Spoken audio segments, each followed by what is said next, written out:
e som.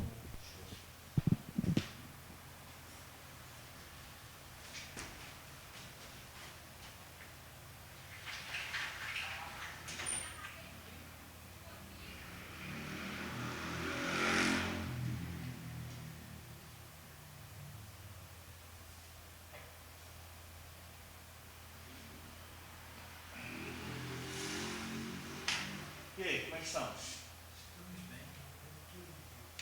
Esse aqui em cima está muito frio. Frio? Eu vim lá de Caraí, nossa. Totalmente. Que isso? 10 minutos, 20 minutos de lá aqui, essa diferença toda. É porque aqui tem mais mata, né? Mais Mata Atlântica, né? Ainda mais preservada, né? Desceu a pestalosa ali, queda de temperatura. Absurdo. É mesmo, na comunidade você deve pestalosa, é pouco. É absurdo a diferença. Semana passada, de terça para quarta-feira, rapaz, fez um frio. Eu não costumo dormir de cobertor, não, hein? Mas eu tive que dormir. Minha mulher ficou até me zoando. Tá vendo? Sente frio. Sente frio, não, né? Ela, tudo tá assim frio. Mulher assim, né? Sente muito mais frio que a gente. Sim. Ela, qualquer coisa, tá colocando cobertor. Eu não, só aquela cobertazinha levinha, né? Lençolzinho, tá tudo certo.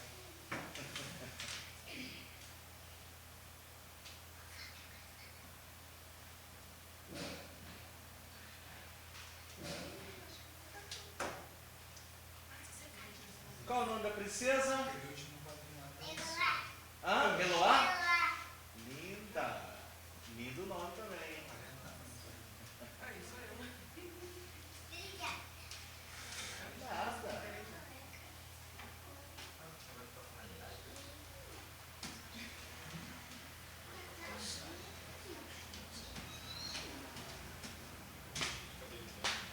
Isso que a gente vive hoje, de forma generalizada no Brasil, é herança. Segundo Eduardo Prado, seria essa ideia da colonização, né? Seu olhar cobiçoso, Mas não já cobiça. mudou isso, não? Será? Essa vista política aí, corrupção, vontade aí, né? E se a gente for olhar o meandro político, é um meandro sujo, né? É um meandro que tem de tudo. Tem de tudo. Inclusive, uma vez saiu umas reportagens, não sei se foi na Bandeirantes, não sei se foi aquele cara, o Cabrini, que falou sobre as mulheres fazem programas de luxo, né, para os políticos, lá em Brasília. Aí entrevistou uma, disse que ganhava muito dinheiro, assim, por aí. Poder, né? E ela tinha tipo uma agência, né? Os caras selecionavam só as melhores das melhores, e era grana. E ela até acabou fazendo uma denúncia, né? Que eles gastavam inclusive cartão corporativo. Ou seja, nosso dinheiro, né? Aliás, nós já pagamos o dinheiro para eles nesse salário, né? E o cara gastando isso aí.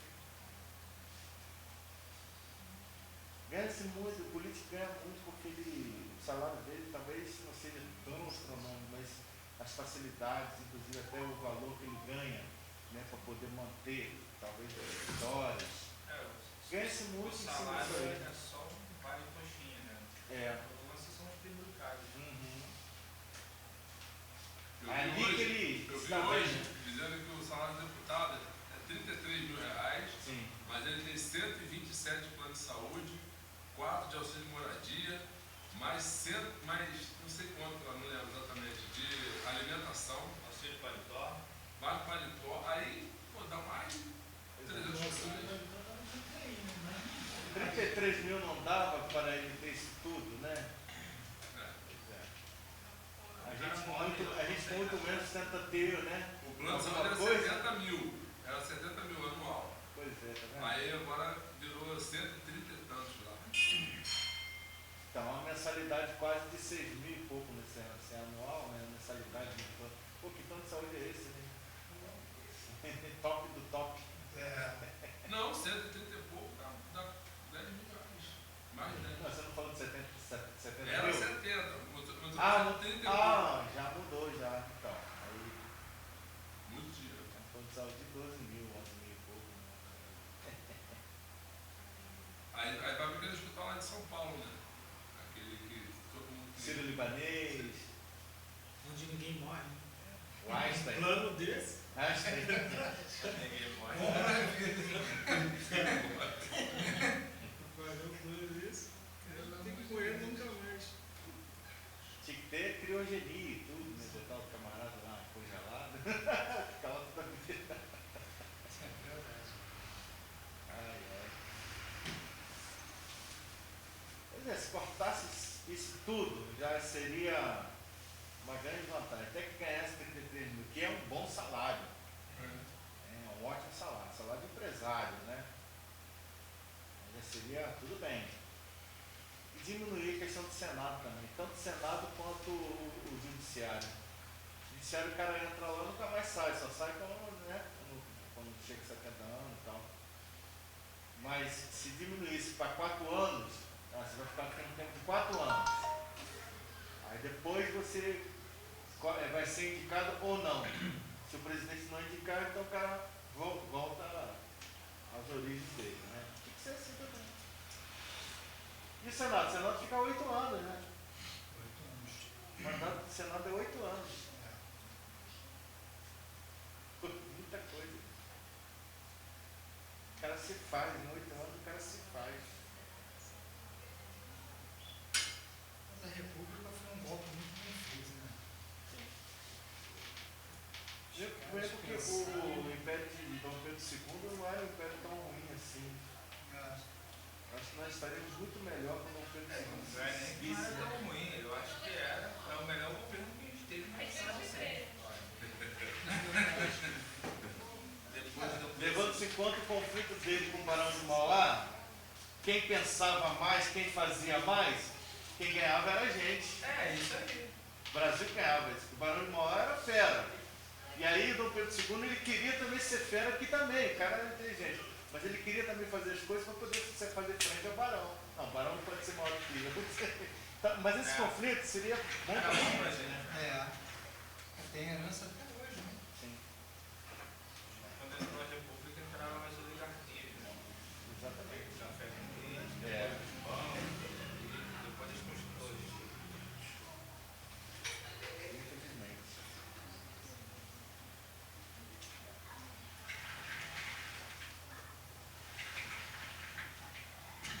Muito bem, gente. Vamos pensar agora então na parte do texto que fala sobre o cuidado dos pobres, oprimidos, excluídos, que vocês já mencionaram, né? A questão da libertação dos oprimidos, inclusive, faz parte da teologia da libertação. Vocês já ouviram falar da teologia da libertação?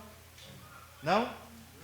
A teologia da libertação é que os oprimidos seriam justamente aqueles mais cuidados pelo próprio Deus. Então, a libertação desses oprimidos é o que Deus desejaria para a sociedade. Aqueles menos favorecidos, aqueles com mais dificuldades, esses sim devem ser dada a devida atenção.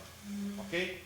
Então, toda a sociedade deveria se mobilizar para a libertação do oprimido, que é a libertação das dificuldades que eles passam. Então, essas dificuldades oprimiriam essa classe, determinada classe social. Tá? Então, por isso, libertação do oprimido. Na verdade, não é um pensamento exclusivo do Leonardo Boff. Existiu um pensador peruano que primeiro trouxe essa ideia. No entanto, não é uma ideia também dele, que é o Gutierrez. É uma ideia que já seria movimentada pelo próprio Rubem Alves, pelo Jürgen Moltmann, que você já deve ter ouvido falar. Não? Jürgen Moltmann? Reino em Trindade? Não? Então busca aí estudar sobre Jürgen Moltmann. Reino e Trindade é uma obra primorosa, tá? Onde ele vai trazer a ideia de Deus, não como aquele que está lá em cima, inacessível, mas Deus entre nós. Reino e Trindade. Então ele traz aí um pensamento dele de que a Trindade se relacionava, se autorrelacionava perfeitamente, mas resolveram-se entre eles criar uma ruptura, e essa ruptura originou a presença de Cristo entre nós. Se romperam entre si para manifestar amor, ok? Então ele vai afirmar que não existe amor sem dor, porque Cristo veio até nós, né, não usurpando ser igual a Deus, e ele leva isso como uma questão dolorosa do próprio Cristo, para manifestar amor.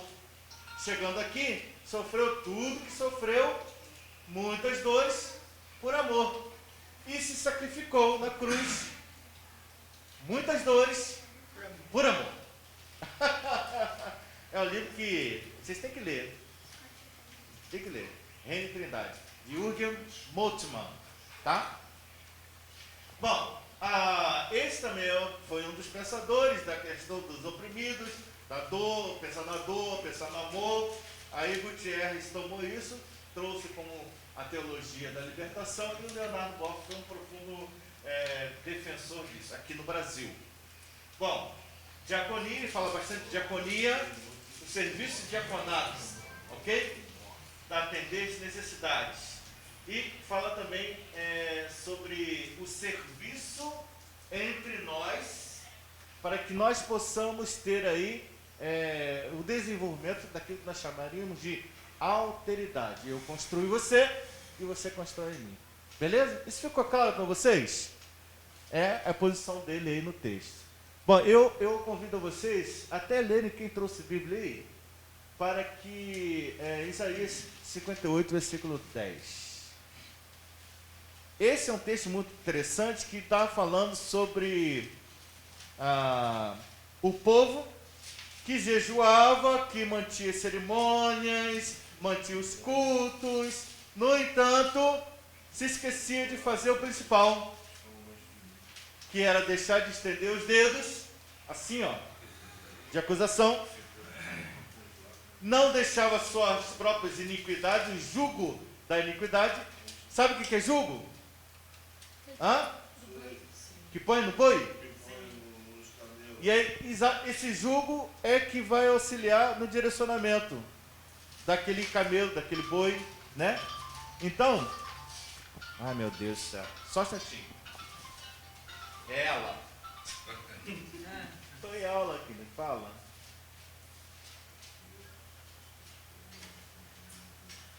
Estou em aula. Tá, tchau. Sabe que eu dou aula hoje, mas tudo bem. Bom, essa ideia de Isaías 58 é a ideia de que o povo estava preocupado em fazer as cerimônias, as celebrações, não estava preocupado em tirar o dedo de acusação, não estava preocupado em tirar o jugo de si, que é o jugo que direcionava pelo pecado, e também não estava nem um pouco preocupado em satisfazer a alma do faminto. Olha só que interessante. E aí, veja aí, Isaías 58, versículo 10. Pode ler, pode ler. Se com renúncia própria você beneficiar os famintos e satisfizer o anseio dos aflitos, então a sua luz despontará nas trevas, e a sua noite será como meio-dia. Olha só que legal. Bonito. Lá no último versículo vai falar que se tudo isso aí for feito, né, se nós dermos atenção realmente a quem necessita, realizarmos aquilo que é preciso ser realizado, nós seremos, ele nos fará cavalgar nas alturas. Está lá no último versículo. O que significa cavalgar nas alturas?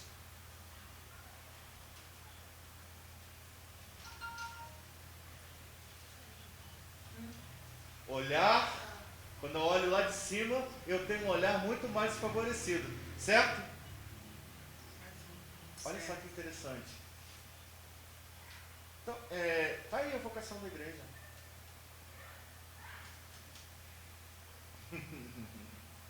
Será que temos realmente nos colocado, deixado essa voz, que seria natural nossa? Será que temos deixado fluir? Ou temos nos preocupado com tantas outras coisas do que justamente satisfazer o faminto? Não somente de matéria, de comida, a satisfação da alma. Ok? Beleza? É o que ele fala nesse texto aí, essa preocupação, né? Então a teologia da libertação, ela é uma proposta romanticamente interessante, no entanto, na prática, ela pode trazer aí evidências, né, socialistas e tudo mais. Então, é preciso que a gente possa tomar cuidado nesse sentido, porque a coisa pode ser bem usada ou mal utilizada. E a teologia da libertação não foge disso. Essa questão de alimentar a alma, às vezes é meio complicado, né? Porque é onde as pessoas mais se fecham. É muito mais difícil você, às vezes, entrar. Você é muito mal interpretado quando você fala de certas. Às vezes nem por julgamento mesmo, às vezes por revelação, por você querer ajudar. E vejo até. Eu não sou líder hoje, mas em qualidade de líder, às vezes você fica muito em sinuca de bico, porque você tem que falar a verdade, você tem que chamar, exortar, e muitas das vezes a pessoa não te interpreta bem. Né? Tem uma técnica, que é uma técnica psicanalítica que dá muito certo, que é a técnica da pergunta. Nem sempre é preciso que você fale, mas que você pergunte.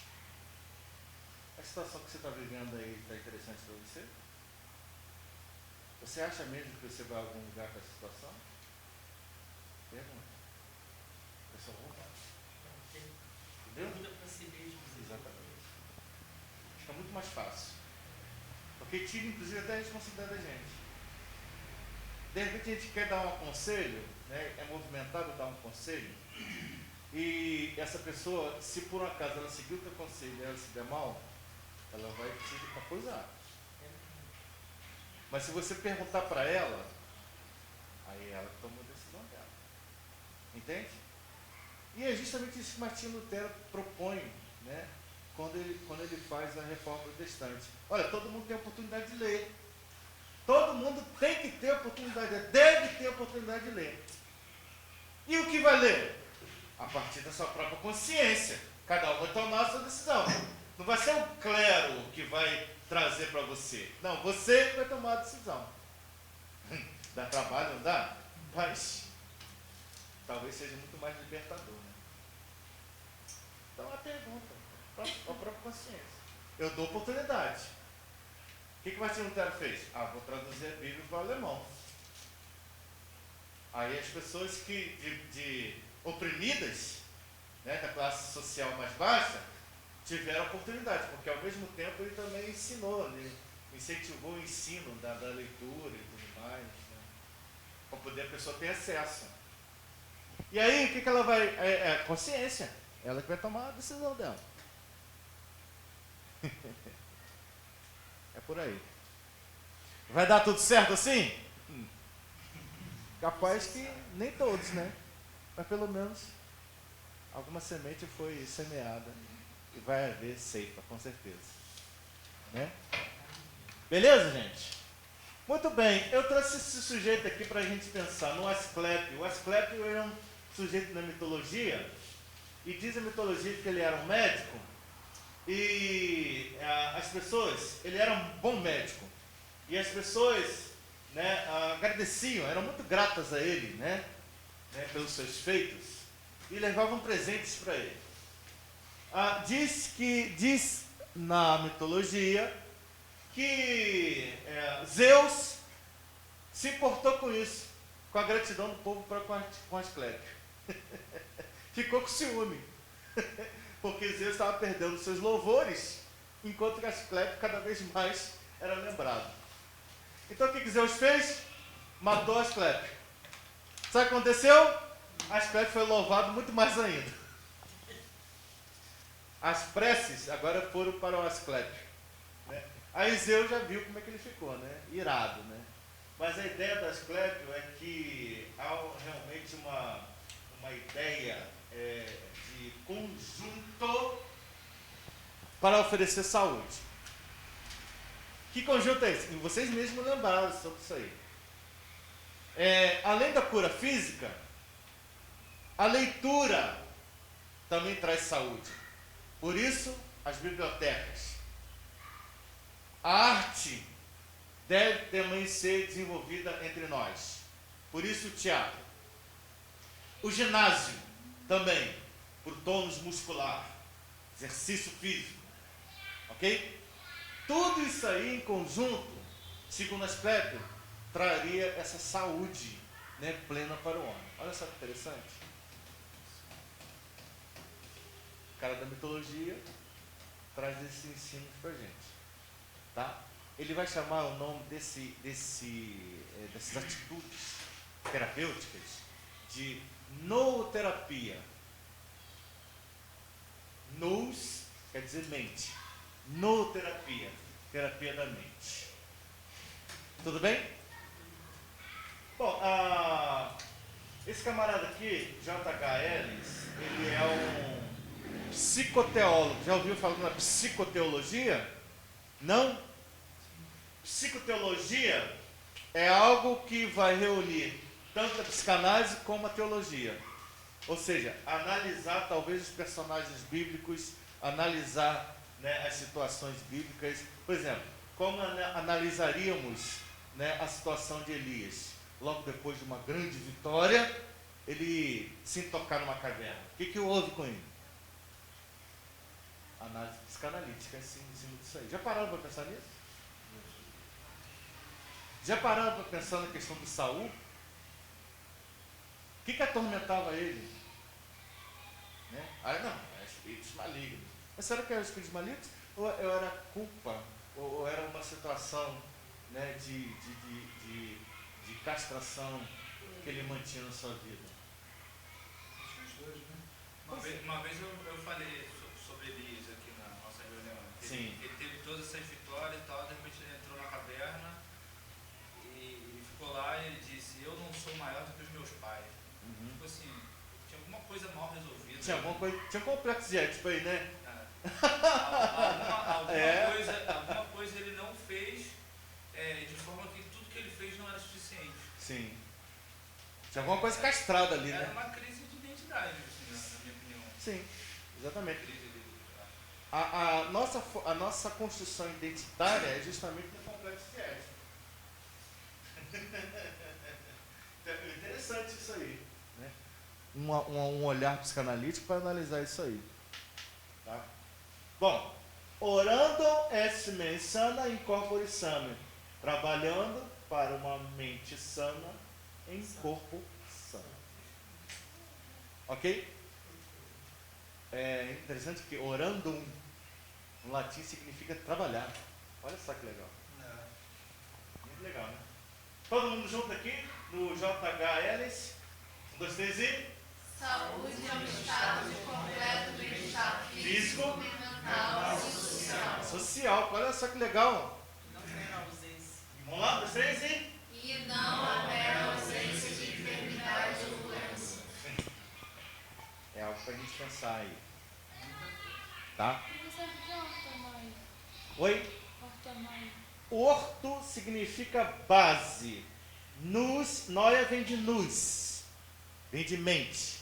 Então a base da mente. A paranoia é paralelo à mente, né? E metanoia é além da mente. Geralmente a gente utiliza a metanoia como transformação.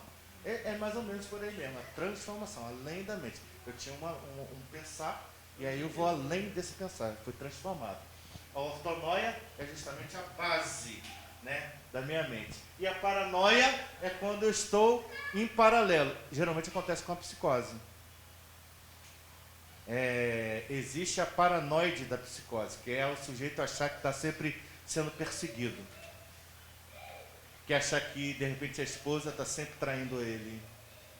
Né? Isso aí já é uma paranoia. Né? Que é o que aconteceu com aquela Margarete que eu citei para vocês. A paranoia, né, de que ela está sendo perseguida né? E aí a megalomania veio junto, né? Achando que ela era famosa, tinha que ser tão famosa quanto a artista lá. Então se juntou numa situação, né, psicótica. Isso espiritualmente falando, pode ser gerado por algum espírito ruim, um demônio, ou é simplesmente alguma coisa da cabeça. Então, eu tenho a resposta religiosa. A resposta religiosa é dizer, olha, é demônio. E a resposta psicanalítica é outra. Não, eu sei, eu digo, pode ser que uma pessoa que é sã, mas devido a um problema espiritual, ela se torne paranoica ou com algum desequilíbrio mental? Pode ser também. Acreditamos que sim. Né? Agora, para a psicose tem várias situações. Tem a situação do trauma psíquico, o trauma físico, uma paulada, né? Um desastre, né? Um acidente de carro. Pá!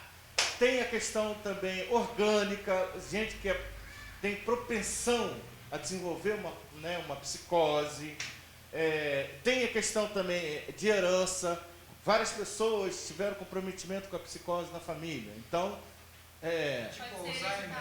pode ser hereditário, herança. Alzheimer também. Só que Alzheimer, na verdade, não seria uma psicose, seria uma demência, né? Dementia precox, né? Que seria justamente talvez alguns idosos tenham uma questão já com demência, tá? Mas o Alzheimer, na verdade, já é mais acirrado. Alguns neurologistas vão dizer que Alzheimer, por conta da interrupção, né, das sinapses, e que os braços de acione, que são os braços entre uma célula neural e outra, são rompidos. E aí não se passa a sinapse, que são aquelas explosões que nós estamos tendo agora, a compreensão, são explosões que estão acontecendo no nosso cérebro. Então, quando é rompida, vai faltar essas explosões. Então, você percebe que o Alzheimer, na verdade, ele lembra muito lá atrás, né?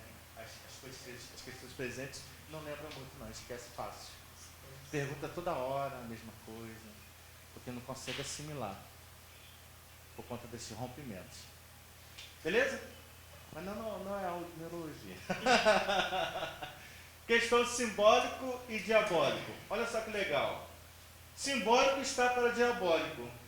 Mas aqui não tem nada a ver com espiritualidade.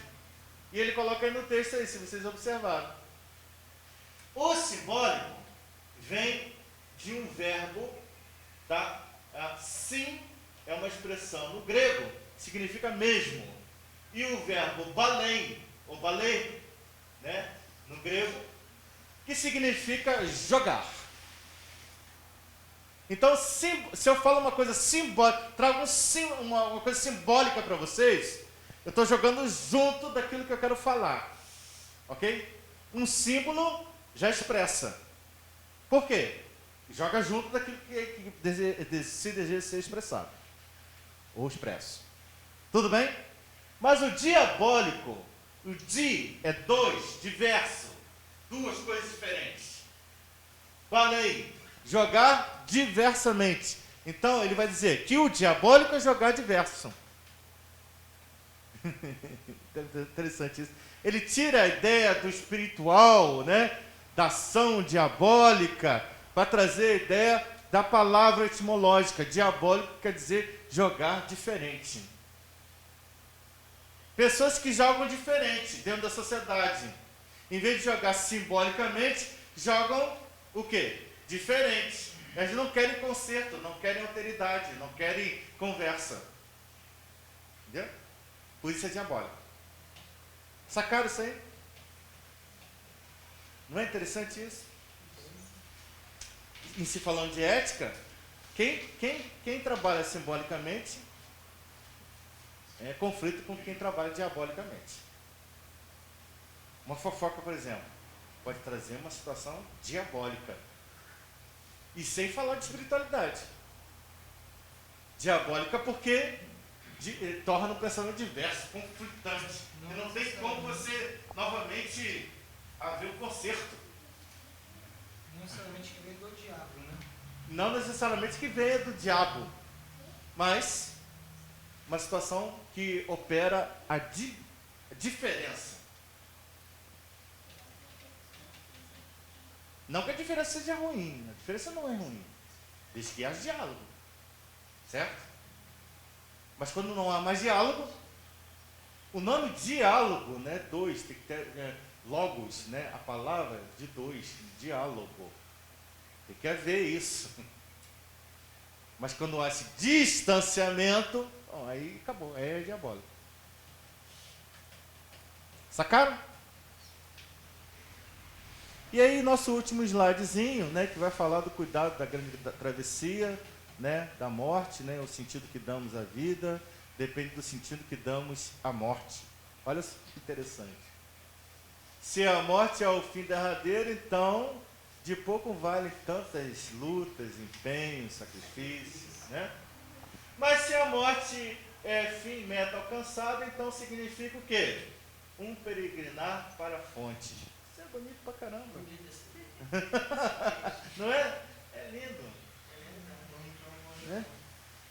Hã? Hein? Eu quero morrer agora não. Viva a travessia, para daqui a 60 anos. Você vai estar voltando pra fonte, cara. Viva a fonte. Bonito, né? Depois eu posso dispor para vocês lá esses slides. Vocês querem? Sim. Ok. Vamos ver um filminho agora? Rapidinho? Não, esse aqui não. Esse aqui agora não.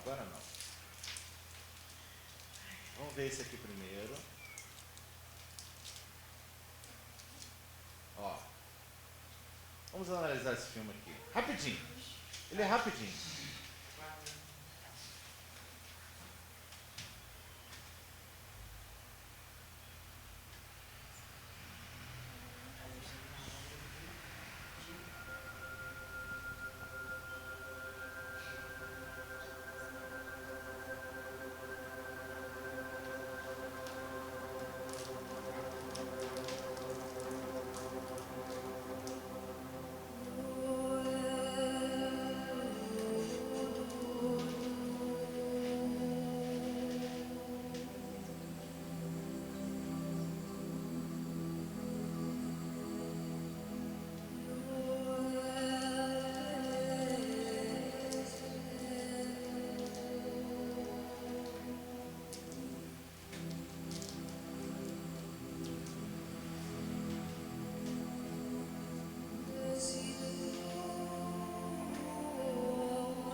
E aí, que acharam?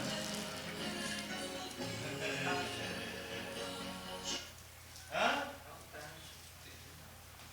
Não entendeu nada? Eu não entendi, não entendi. Cochilou? Não entendi o sentido. Eu não entendi o sentido. Não. A formação do homem. Então, nessa fábula, eles entendem. Eu acho que não, porque Saturno, né? Porque não Deus, Espírito Santo. Acho que é isso. A gente conhece em outra linguagem. Sim. Mas nós estamos falando de um mito. De um mito que, na verdade, ocorreu cerca de 400 ou 500 anos antes de Cristo. É isso que eu te perguntava, onde é que surgiu esse mito. Do pensamento grego. Higino Por isso viveu... os nomes, né? Explica. Isso. Os deuses gregos. Exatamente. Panteão grego, depois Panteão romano essa também. nomenclatura, na verdade, é romana, não. Sim, Júpiter seria sim. Deus. e Isso, exatamente. Existiam as correlações, né? Sim. Então, é um pensamento bem antes do cristianismo. Sim. Pra quem não tinha. Porque é um povo. A gente está acostumado a nossa sabedoria vem da Bíblia, que é um livro escrito por judeus. E Sim. aí a gente olha para um conhecimento não judeu De outros estranho, povos, que- é estranha. Mas faz total sentido. Pra época e tal, faz muito sentido. Isso. Numa aula de ética, a gente precisa aprender a entender as expressões de outras pessoas e de outras nações também, inclusive até de outros conceitos religiosos. Numa aula de ética, a gente aprende a lidar com a tolerância. Lembra que a gente falou sobre a tolerância? Muitas vezes a gente acha que a gente só tem o único pensamento, né? A única... Não, gente. É preciso que a gente possa tolerar e tentar entender os outros também.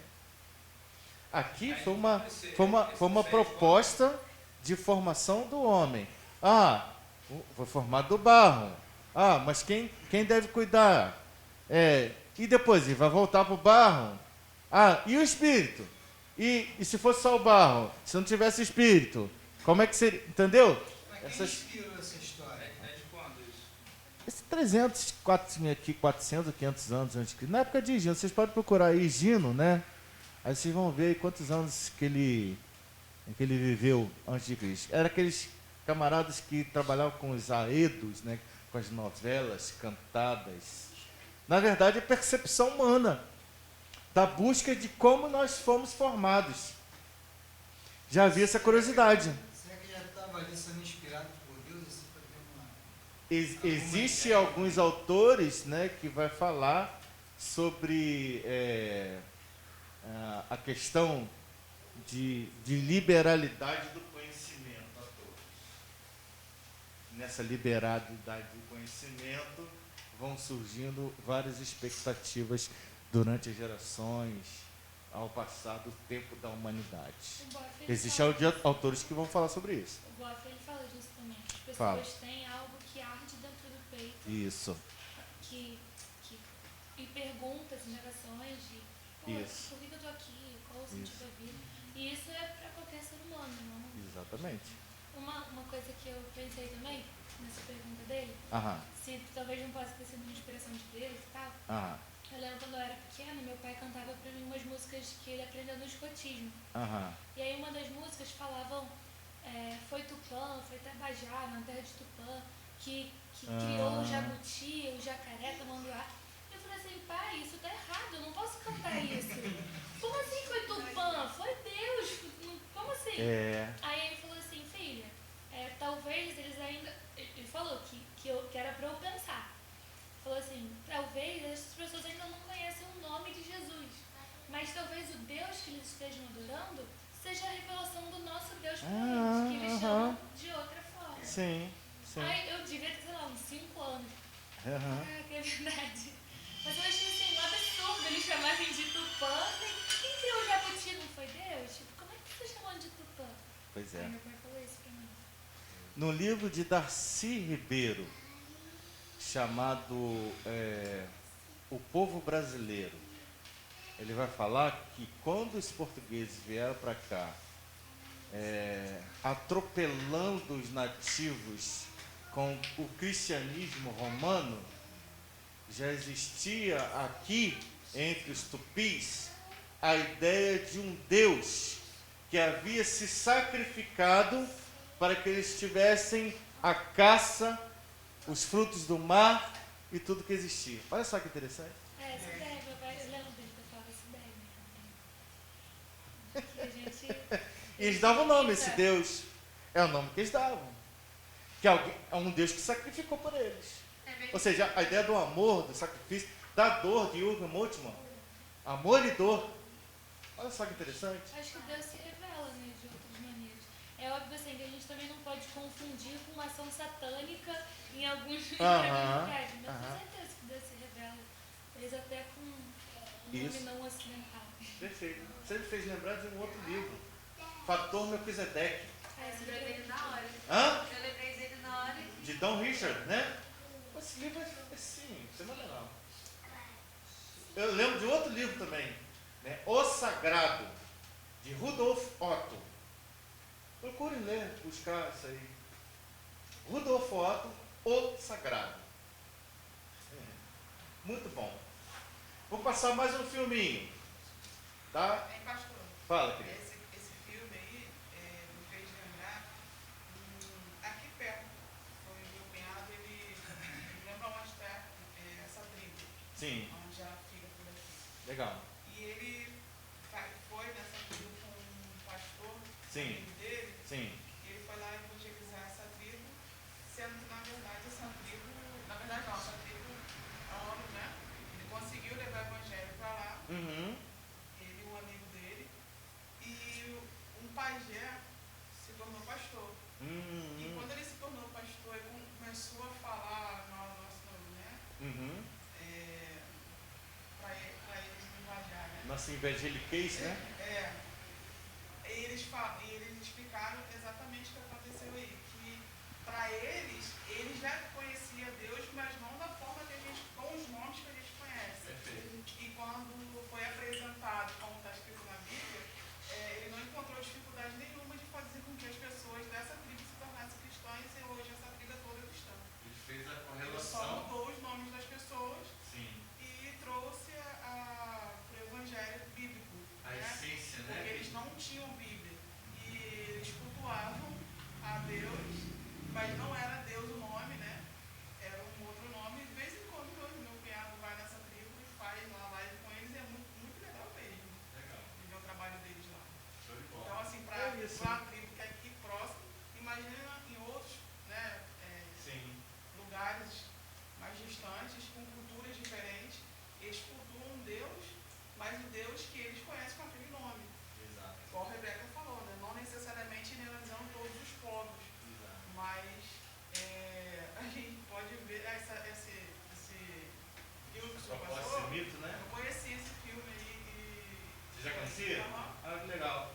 E é bem bacana mesmo, porque é o que a gente conhece hoje, mas imagina mudar o nome, é igual chamar... Mas nem Jesus era Jesus, né, gente? Jesus é uma tradução do nome original. O próprio livro de Atos, Paulo, ele vivencia uma situação desconhecido, né? dessa, ao Deus desconhecido, Isso, o altar que tinha, ao Deus desconhecido, aí Paulo foi e revelou quem era aquele povo, quem era o Deus desconhecido. Você conhece a história disso aí? Esse altar foi levantado no momento em que o povo grego passou uma grande fome, né, seca. E aí eles buscavam vários sacerdotes para orar, para reverter aquilo ali, fazer sacrifício, reverter. Aí foi chamado o sujeito de Creta, e esse sujeito foi até lá o local né, e perguntou para eles aonde as ovelhas, né, descerem, porque as ovelhas sobem para poder ter os pastos mais altos lá, que é um pouco mais verdejante, né, porque caía né, a seródia, né? Então elas iriam atualmente para o alto. Né? Aonde as ovelhas descerem, aonde elas ficarem, ali nós vamos levantar um altar. E elas desceram, mesmo na seca, elas desceram, ficaram em determinado local, eles levantaram o altar e a seca cessou. Ele procurou o Deus único. Depois Paulo, bem mais tarde, séculos depois, encontrou, né, o templo, o Deus desconhecido. Que não tinha nome, era Deus único. Quer dizer, Deus é soberano em todas Entendeu? as situações. A história por trás daquilo ali. Interessante. Beleza. Mais um. Eu ia falar outra coisa com vocês. Um grande sociólogo chamado Durkheim, Emile Durkheim, ele vai estudar religião também como um da sociedade. Ele vai dizer o seguinte: olha, a religião é como se fosse um grande rio que passa por cada nacionalidade. Esse grande rio, nós temos a necessidade de beber dessa água. Mas esse grande rio, cada nacionalidade, cada povo, toma água de um jeito. Uns se abaixam, pegam com a mão, outros pegam com um vasilho, outros, né, se debruçam e bebem direto. Outros entram no rio, e mergulham. Cada um tem um jeito. Outros, né, são mais sensatos, se ajoelham, que nem aquele pessoal lá do Gideão, né, se ajoelhou, né, para poder tomar, né, de uma forma correta, né, porque pode vir inimigo, né, então, para tomar de uma forma correta. Ele vai dizer que cada um desses que tomam da água de várias formas fazem parte de uma humanidade que tem sede. E essas várias formas são as várias religiões. Cada um tomando de um jeito, matando a sede de um jeito. De acordo com a sua necessidade, Isso é para vocês pensarem nisso. Tá bom? Muito bem. Mais um filme. Esse é mais rápido ainda. Deixa eu ver aqui. Não é Fábula do Cuidado. Essa aqui. Esse tosse aqui não quer sair, por quê? Vou botar. Não, acho que fiz errado.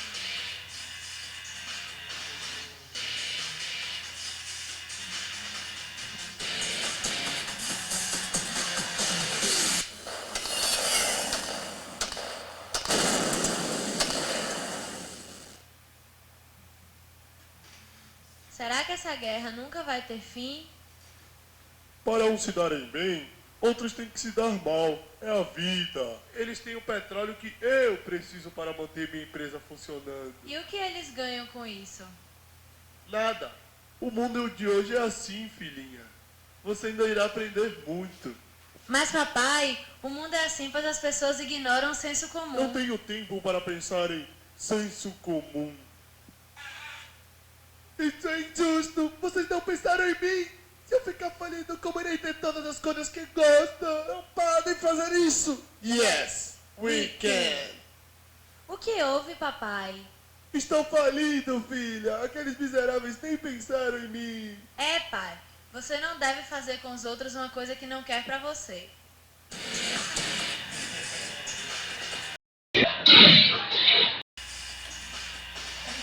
É divertido, né? Rapidinho, né? Parece ser inocente, mas tem algo assim bem essencial, né? Que é pensar uns nos outros, né? É aquela questão da alteridade, né? Isso envolve ética. Ética não é um conjunto de valores e medidas que respeitam, né, o espaço entre indivíduos na sociedade? É isso aí. Será que estamos respeitando uns aos outros? vamos pagar o carro lá com os Parar o carro na frente da garagem é a coisa que o outro quer sair de repente com pressa, né? Aí não consegue. Muito bem. Vou colocar aqui para vocês, porque ética tem vários assuntos, várias vertentes. Mas eu escolhi hoje para falar com vocês, porque na verdade a gente não vai ter tempo de falar sobre aborto, por exemplo, sobre outras situações, mas eu queria falar sobre a questão da ética eclesiástica e o homossexualismo, né? Passar aqui para vocês brevemente, depois eu posso também publicar lá no grupo WhatsApp, para que a gente possa rever isso vocês possam rever isso com mais calma, tá? Você sabe que existem denominações, né, cujos pastores são homoafetivos, né? Sabiam disso? Sim. Igreja Contemporânea é uma delas. Aqui, ok. Igreja Contemporânea é uma delas, tá? Cujos pastores são homoafetivos e eles têm uma ética nisso aí. Embora eles sejam homoafetivos, eles não aprovam, né, a mistura, né, ou seja, vários relacionamentos. Não, eles aprovam o relacionamento. Se a pessoa escolheu uma outra pessoa do mesmo sexo para ter um relacionamento, é aquele relacionamento. Ou seja, não há outros relacionamentos. Então, há uma questão ética nisso aí. Se vocês tiverem um pouquinho mais de curiosidade sobre isso, vocês podem procurar os textos de um autor chamado Marcelo Natividade, tá? Marcelo Natividade, né, ele vai escrever, inclusive a sua tese doutoral de antropologia, né, falando sobre essas igrejas que se despontam, essas denominações que se despontam, né, a tratar dessa parte ou desse grupo social, né, da nossa sociedade. Tá bom? Só existe essa igreja contemporânea? Não, tem mais. E ele vai citando ali, né? Eu citei a igreja contemporânea, que é a mais conhecida. Tem aqui em Niterói. Tá? Tem em Niterói, exato. Tá? Muito bem. Eles tiraram, né? Eles modificaram textos da Bíblia, né? Eles tiraram os textos. Não modificaram isso, eles trouxeram uma interpretação diferenciada. Uma vez a gente apresentou um trabalho sobre isso. Ah, é? Aqui mesmo, né? Ah, que interessante. Então, quando eles falam sobre existem outras ovelhas em meu aprisco, a gente dá aqui entendimento que seriam os judeus. E eles dão entendimento que são eles. Por quê? Eles são rejeitados. Mas é aquele texto de Romanos 1, se não me engano. Sim, esses aí eles consideram, vão dizer assim, bom, Paulo era judeu, e como judeu tem uma certa culturalidade. Assim como na Índia tem outra culturalidade. Né? Na Índia, né, os homoafetivos, eles na verdade são sagrados. Vivem, né, entre eles. Quando eles descem para as cidades, as pessoas buscam a bênção deles e fazem uma oferta.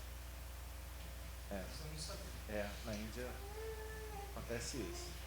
Então, quer dizer, entre os judeus que ficam bem próximos aos árabes, né, a homossexualidade é totalmente negada, totalmente, né? Ok? Bom, agora, mas o Israel de hoje tem muito homossexual. Interessante isso. Fizeram até um protesto. Tem muito homossexual lá. E eles são fortes lá. Interessante Porque isso. Israel é uma nação democrática, né? Então, Sim. É parlamentar, né? Tem uma população judaica assim, religiosa, é uma nação democrática. Sim. Tem os ortodoxos, né, que não pode nem os ver. Mas tem a outra parte aí que, por conta de vindas de outras pessoas de várias partes do mundo, justamente lá naquela situação de reorganização de Israel em 1948, né? 48, 49. Bom, no Código de Hammurabi, interessante que já se falava sobre a homoafetividade, mas se fala sobre a homoafetividade feminina. Olha só que interessante. Não se fala muito da homoafetividade masculina, né? Mas feminina. Né? Na Grécia e na Roma também, claro que na Grécia e na Roma tinha a ideia da pederastia. Sabem a diferença de pederastia para pedofilia, não sabem? Pederastia é só homem com menino, tá? Que pode ser também a situação pedófila. E as outras situações pedófilas, homem com menina, mulher com menino, mulher com menina, são situações pedófilas, tá? Mas a pederastia tem um caso único, homem com menino. E lá na Grécia, na Roma, se praticava a pederastia de forma cultural, porque se entendia que o menino, através das relações sexuais, das carícias, sexuais, ele adquiriria conhecimento daquela pessoa, do adulto, que geralmente era um senador, um político, uma pessoa proeminente que mantinha os seus aprendizes. Então, esses aprendizes, culturalmente, absorveriam conhecimento, daqueles proeminentes, dentro da sociedade local. Então, o Código Hammurabi não falava sobre a homofetividade, mas a feminino também era proibido, mas na verdade, em algumas ocasiões, eles entendiam que a mulher poderia ter atitude de homens. Mas trabalhar isso? Trabalhar, ser guerreira e tudo mais, naquela época, tá? Muito bem. Aqui uma curiosidade, o termo lesbianismo, lésbicas, tem origem na ilha grega Lesbos. Uma curiosidade aqui, tá? Que fica no mar Egeu. Ok? Bom, Alex.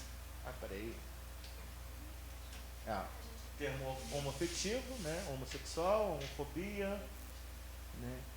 A homofobia seria fobia a homem, mas que foi dada aí uma nova conexão, uma nova interpretação dessa palavra, que seria fobia a homens. Ou seja, um tipo de fobia social, seria isso. Mas aí foi dado essa conotação, fobia a homofetividade. Tá? Então, até esse termo aqui, na verdade, ele sofre alterações. Tá? Que não sofre alteração? Vai passando de acordo com os interesses dos grupos sociais, vai dando outras interpretações. A lex scantinia, que era a legislação romana, que condenava o homossexualismo, depois de várias atualizações nas leis, houve o caso de aplicar inclusive até a lei máxima, que é queimar vivos de forma em condenação. Tá? Roma tinha condenação para homossexualismo? Tinha. Lex scantinia. Mas não tinha uma cultura de ser homossexual? Pederasta, a pederastia, engraçado é isso, pederastia era aprovado, mas a homofetividade não. Ou seja, se você tivesse uma relação com um outro adulto, não seria aprovado. Parece bem incoerente, né? Parece. Você está pensando de jogo de poder do que de... Sim. Sim. O pastor Gustavo uma vez nos falou que em uma das cartas de Paulo, que ele fala contra a homossexualidade, na verdade ele está falando sobre esse ato de pederastia. Sim. Que algumas pessoas de alto escalão romano, estupravam os jovens e depois os lançavam para leões, os matavam de forma muito violenta. Sim. Deveria haver muito também. Com certeza. Então, realmente é uma certa incoerência, a gente fica até pensando, não, mas como pode? Mas existia isso. Sociedade, desde que a sociedade, a humanidade, desde que a humanidade é assim mesmo. Tá?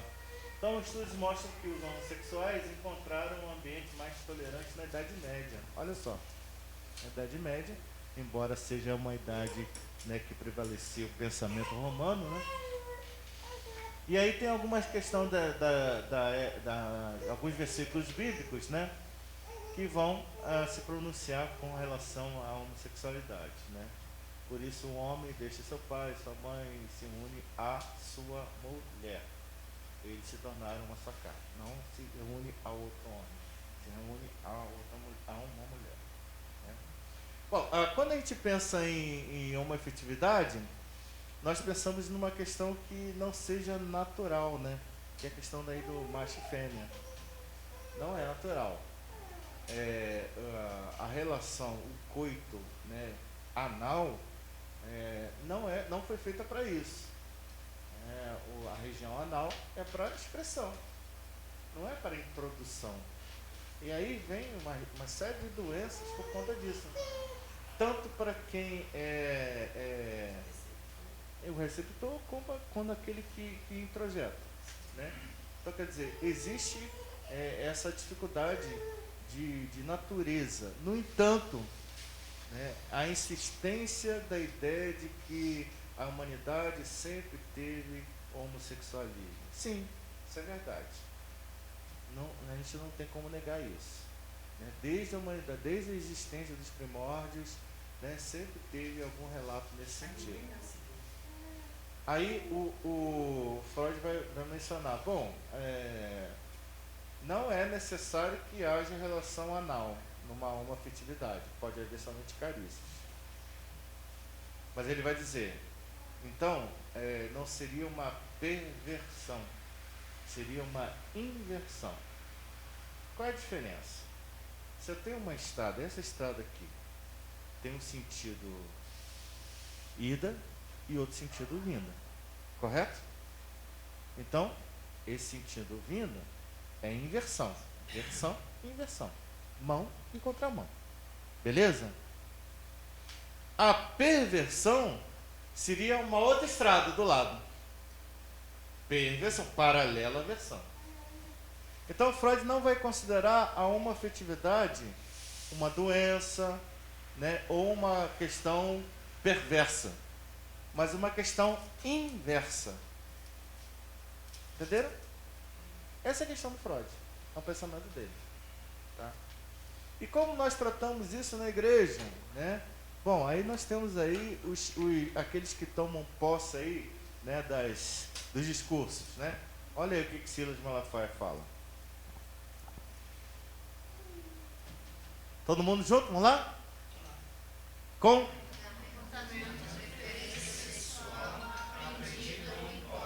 Ele vai entender que é assim. Diferente que Freud. Freud vai dizer o seguinte, Freud não dá uma resposta a uma homoafetividade. Por que acontece? São apenas teorias. Mas ele vai dizer assim, olha, tem 3 tipos de homoafetividade. A homoafetividade ocasional, a homoafetividade que ele vai chamar de anfígena e a homoafetividade que ele vai chamar de absoluta. A ocasional ele vai dizer assim, olha, tem pessoal que pratica a heterossexualidade, mas em determinado momento da vida ele é homoafetivo. Já conheceram casos assim? Muitos. Sim. Aí de repente, deu na vida dele e voltou a ser heterossexual de novo. Então esse é um homoafetivo ocasional, uma ocasião. Acontece em presídios, acontece quando o camarada está muito tempo lá na mata, por exemplo, de militares, né? Muito tempo lá dentro da mata. Né? Acontece no presídio muitas vezes porque ele se sente subjugado. Se ele não se tornar, né, a parte feminina, né, dos caras que estão lá, né, ele é morto. Mas isso é abuso então, né, professor? Não é que o cara se tornou homossexual e você não sabe. Mas aí ele acaba aceitando aquela situação. Mas por uma questão psicológica, não? Foi, claro, com certeza, tem tudo isso aí. Mas naquele momento ele acabou absorvendo, acabou se submetendo. E até eu vi um filme que o camarada era um homossexual dentro da prisão. Quando sai da prisão, o cara quer ter uma relação com ele, sai os dois juntos. Aí o cara quer ter uma relação com ele. Assim, não, que isso? Sai fora. Ué, mas lá dentro você... Não, mas aqui fora é outra coisa. Essa é interessante, né? E seria ocasional. O anfígeno, que na verdade ele pratica as 2 formas de sexualidade. Ele é homoafetivo, mas também em outras ocasiões ele é heteroafetivo. Ok? É aquele que é chamado de Gillette. É o bi. Não é o bi. O bi para Freud é outra coisa. O bi para Freud tem a ver com hermafroditismo. Tem o hermafroditismo verdadeiro, que que são pessoas que nascem com duas sexualidades, duas genitálias sexuais, desculpe. Essas duas genitais, uma não funciona direito, a outra funciona, a outra é proeminente. Mas em raríssimas exceções, as duas funcionam. Mas geralmente os órgãos internos é só de uma coisa. Então, a maioria dessas, mas rarissimamente, as duas funcionam. E aí é que ele coloca a questão: o que a pessoa vai preferir? Ele inclusive até traz um relato muito interessante de uma menina que foi de um ser que foi tratado como menina, e chegou um determinado momento, ela começa a se sentir mal. E aí foi o médico e tal, onde que você se sente mal e tal, aí mostrou a região, né, da genital e tal. Aí se descobriu que essa menina tinha testículos no interior dela, interiorizados. E aí, depois que se faz uma cirurgia, essa menina que tinha atitudes de menina passa a ter atitudes de menino, por si só. Só pela visualização, né, dos órgãos da genitália. Mas a cirurgia foi tirando, botando pra fora? Foi. Foi o quê? Tirando ou botando pra fora? Botando pra fora. Mas tinha útero? Aquelas. Não tinha útero e tal? Sim, tinha Era vulva. útero e... Tinha não, vulva. Vulva tudo bem, mas tipo assim, tinha útero e testículo? Então é preciso que... É uma situação assim... É preciso que... Esses casos são raríssimos. Raríssimos mesmo. Né? E ele acaba contemplando lá. Na verdade não foi ele que tratou disso, foi observações de colegas. E ele coloca lá naquela parte de baixo, na parte dos comentários, esse caso. Ele comenta esse caso. Está lá no livro 3 Ensaios sobre Sexualidade, volume 7 da obra completa de Freud. Tá? Essa é a questão de ser hermafrodita. Cara, isso é uma coisa que eu, às vezes, eu ficava pensando assim: como que Deus trata uma situação dessa? Porque, pô, pra gente acho que fica até difícil você julgar Eu acho que o ponto é esse que você acabou de mencionar agora, né? Como é que Deus trata, né? Como é que nós achamos que Deus trata? Assim, E aí é o que nós achamos. A gente fica de boa, deixa que Deus julga. É que nem aquela questão. Julgar, o fato é você parar pra pensar e falar, pô, se a gente tem essa questão de homossexualidade, que a gente, né, não briga contra e tal, a gente procura entender, orar, o Espírito Santo agir, a gente respeita, ama, abraça, traz para perto, não tem problema em relação a essa questão de condenar. Mas, no caso de ser hermafrodita, cara, É difícil, né? Então, para Freud existe hermafroditismo verdadeiro e hermafroditismo psíquico. Que é o caso aí que o pessoal fica falando do trans, né? Que não sei o quê.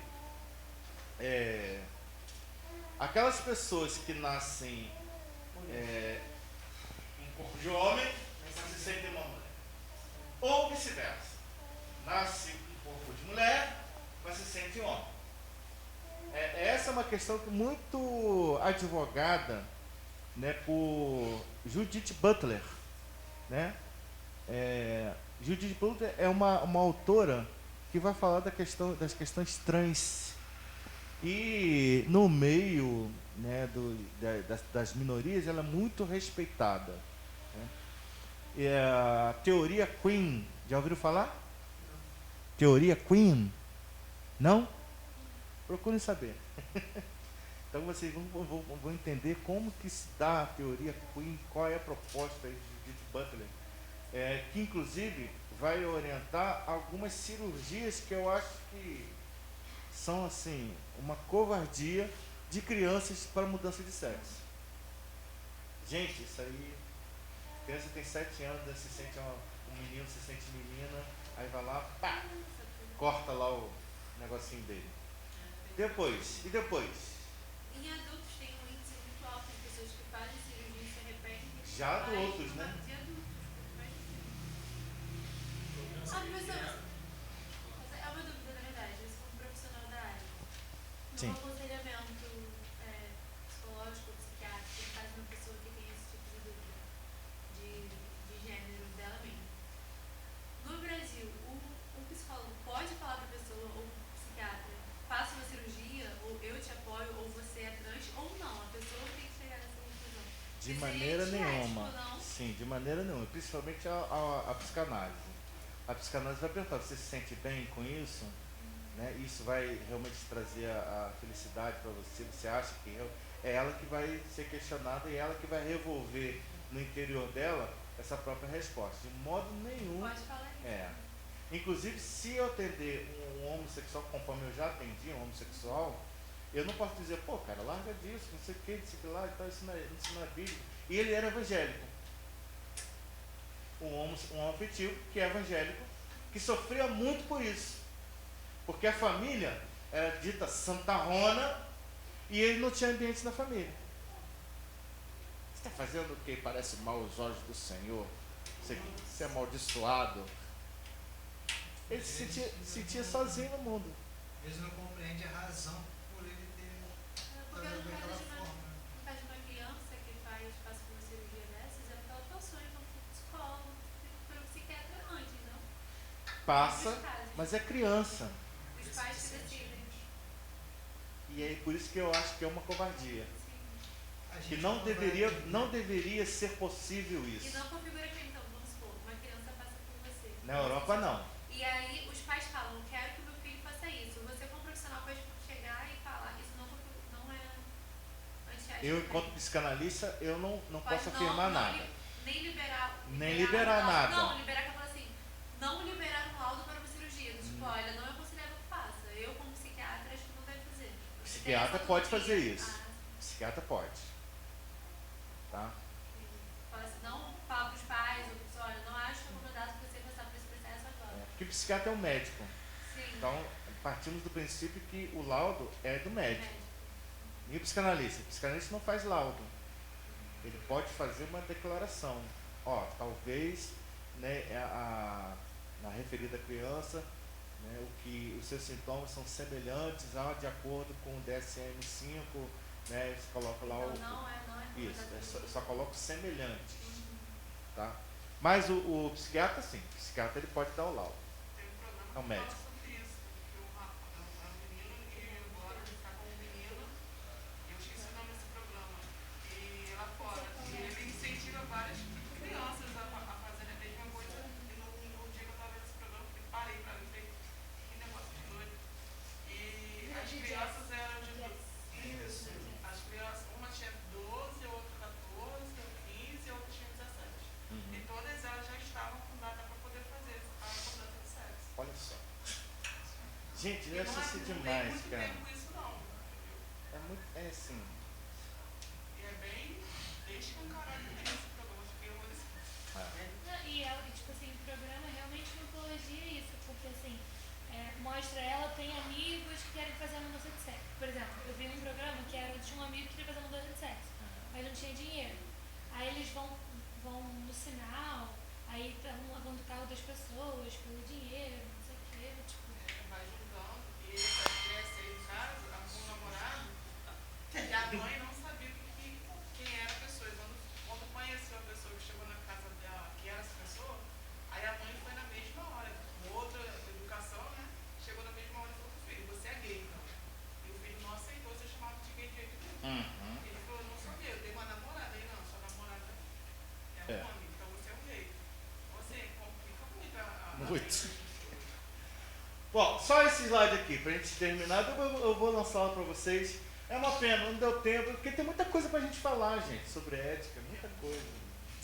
Muitos Mas, assuntos polêmicos. e assim, a aula é interessante porque cada um fala e tal, traz uma coisa assim, interessante pra gente pensar. É isso aí, essa dinâmica é essa mesmo. Bom, aqui são algumas causas pensadas para a homoafetividade, tá? Não quer dizer que elas sejam realmente verdadeiras, tá? Não quer dizer que elas sejam realmente únicas, mas algumas coisas para a gente pensar, tá bom? 40% foram violentados quando crianças. Tá? Apenas 1,1% tiveram apenas práticas homossexuais. Ruptura da vida familiar na infância, ou seja, lar destruído. Falta de amor incondicional por parte dos pais ou de um dos pais. Esse amor aqui é chamado de afeto pela psicanálise. Afeto paterno e afeto materno, tá bom? Falta de identificação com o pai e com do mesmo sexo. Essa identificação é aquela construção identitária que eu falei com vocês no Complexo de Édipo. É o que é a visão da psicanálise. Pai, não tem nada a ver comigo, tipo... Sim, ele me falta. Inclusive, eu nunca vi meu pai em casa. Então ele não tem questão simbólica de identificação. Né? Mães dominadoras e pais omissos. O pai banana e a mãe... a fálica, a mãe fálica, a gente chama de a mãe com falo, né? É uma mãe com potência, com vontade, que impera o poder, é aquilo que ela quer. Entendeu? Seria talvez aí uma possibilidade. Tá bom, gente? Espero que vocês tenham gostado aí, né, desses nossos momentos aí, né? Eu fiquei muito feliz, né? Tenho muito prazer em conhecer vocês, né? E foi muito bom. A experiência foi ótima, tá bom? Deus abençoe vocês. Tá funcionando.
tenho que saber se tipo Novo Testamento você já deu. Evangelho já. Heresiologia você já deu. É ciência da religião.